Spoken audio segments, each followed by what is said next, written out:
Marc chapitre 16, verset 19. Le Seigneur, après leur avoir parlé, dans Luc, il est dit, après avoir béni, et nous allons voir ce qu'il a dit à ses disciples, ce dont il a parlé. Parce que Luc, qui a écrit l'évangile de Luc, est l'auteur aussi des actes des apôtres. Donc, après avoir parlé, après avoir béni, Jésus aussi a parlé. Et ce que Jésus a dit à ses disciples avant de partir, nous allons voir tout cela tout à l'heure dans Actes au chapitre 1. Il nous a dit, le Seigneur, après leur avoir parlé, de quoi a-t-il parlé? Quelles sont les dernières paroles que Jésus a adressées aux 120? Furent enlevés au ciel et il s'assit à la droite de Dieu.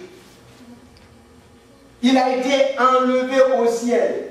C'est pour cette raison que ce dimanche, matin ou après-midi, je pourrais donner comme thème à mon message l'ascension.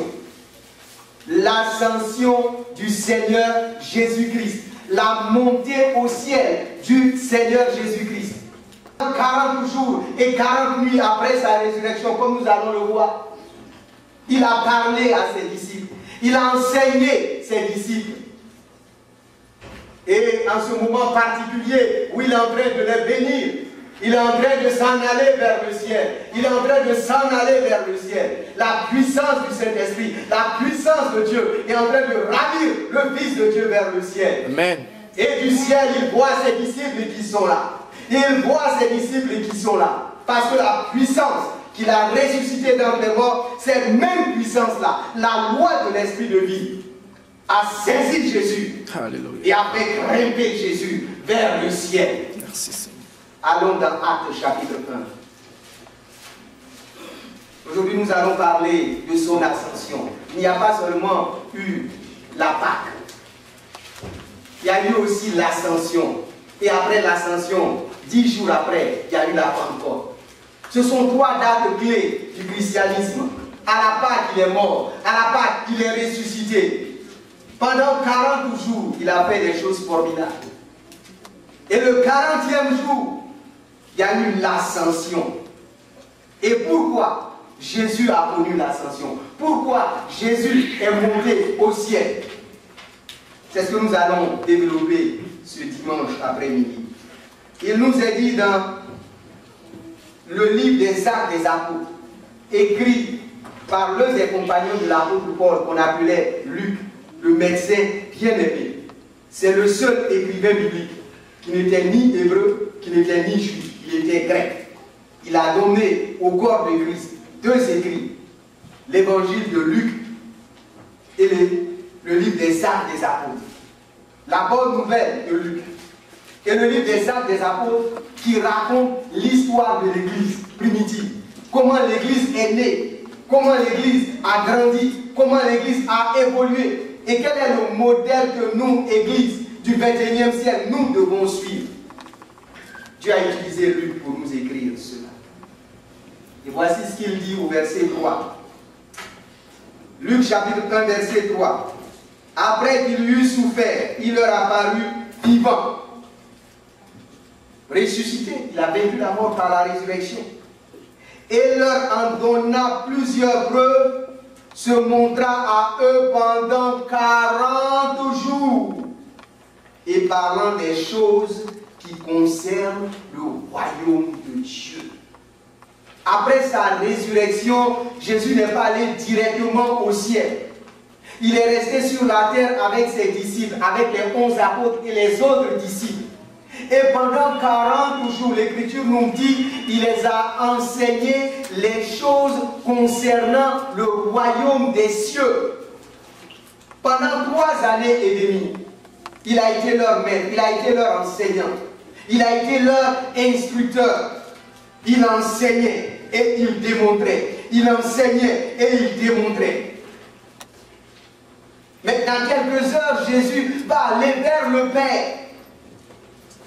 Et il a pris le temps de parler à ses disciples et aussi de les bénir.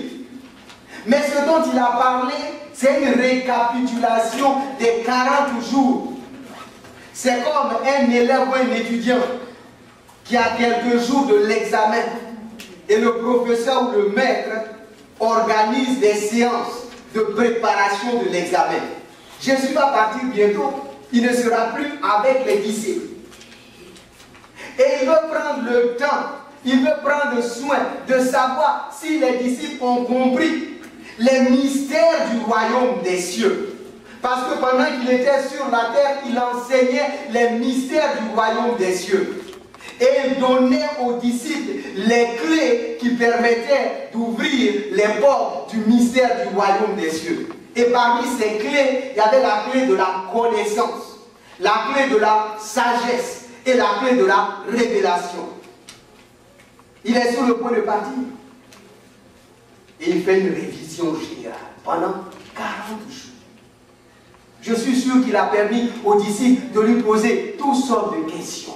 Et il donnait des réponses. Il leur disait, avant que je ne meure, avant que je ressuscite, je vous ai dit ceci, je vous ai dit cela. Voici la signification. Voici la signification. Pendant 40 jours, il a enseigné, il a instruit les disciples. Et le temps de la séparation est arrivé. Le temps de la séparation est arrivé. Ce qui me frappe, les disciples n'ont pas pleuré concernant son départ. Lorsqu'il leur parlait avant sa crucifixion, ils se plaignaient, ils étaient tristes et tout. Mais parce que pendant les 40 jours, il a montré aux disciples l'importance de son départ. Ce qu'il leur avait enseigné dans Jean 13, Jean 14, Jean 16, Jean 17. Cela maintenant faisait sens. Parce que lorsqu'il est ressuscité, qu'il allait vers les disciples qui étaient dans la chambre haute, qu'est-ce que Jésus a fait? Il a soufflé sur eux le Saint-Esprit. Leur esprit désormais est ouvert. Leur esprit désormais est capable de comprendre, de percevoir les choses du royaume. Mais le maître était là pour enseigner, pour instruire. Et le 40e jour, comme nous l'avons vu sur la vidéo, il a commencé à aller vers le ciel.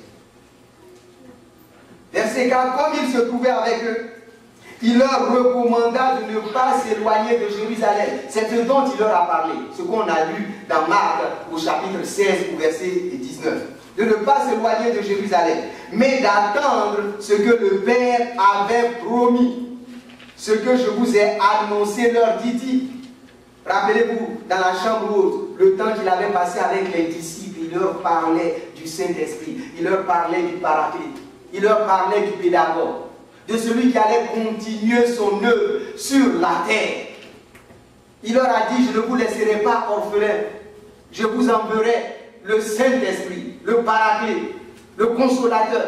C'est lui qui vous conduira dans toute la vérité. Et Jésus va rappeler encore ces choses aux disciples.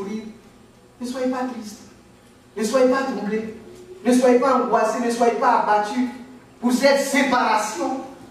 Parce qu'il faut que j'aille afin que ce que le Père a promis vous soit donné, vous soit envoyé. Et c'est même plus avantageux parce que lorsque j'étais sur la terre, si je suis en Galilée avec un groupe de disciples, les disciples qui sont à Jérusalem ne sont pas avec moi. Mais lorsque je vais partir désormais, que vous soyez à Bridgeport, que vous soyez à Anden, que vous soyez à Yaoundé, que vous soyez à Kampala, que vous soyez à Kigali, que vous soyez à Bobo-Dioulasso, que vous soyez à Miami, que vous soyez à Jacmel, je suis avec vous. Amen. Par qui? Par le Saint-Esprit. Je suis avec vous tous les jours jusqu'à la fin du monde. Ce n'est pas Jésus physiquement qui est là, mais c'est le Saint-Esprit de Dieu qui est avec nous tous les jours jusqu'à la fin du monde. C'est pour cette raison qu'il dit, là où 2 ou 3 sont assemblés en mon nom, je suis au milieu d'eux. Cet après-midi, nous sommes assemblés au nom de Jésus. Et parce que nous sommes assemblés en son nom, il est au milieu de nous, il est parmi nous. Parce que la promesse du Père a été accomplie.